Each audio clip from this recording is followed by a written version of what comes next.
minutes, but first I'd like to acquaint you with some important safety information. When the doors to your flight open, please take a seat and store all carry-on items in the under-seat compartment. This includes cameras, purses, hats, and of course, these little dudes.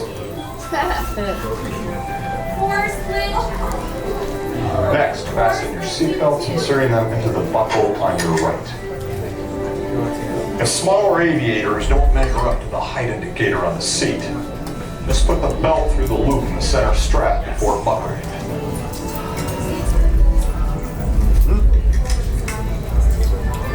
Nice work, pal. Soon you will be airborne. So if you or your little aviators have a fear of flying or of heights, you might want to wait for your party at the arrival gate. Okay, let's review. That is seatbelt, carry-on items, safety, strength, fear of heights, keep your hands around inside at all times. And then row one, please. Yeah. Have a nice one.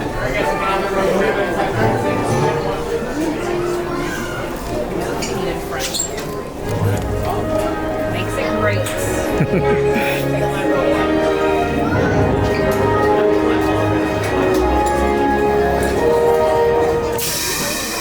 Soarin Tower, we are ready for takeoff.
down on the red button on your right. Be sure to gather all your carry-on items from the underseat compartment and exit to your left. Have a great stay here in Epcot or wherever your final destination may take you.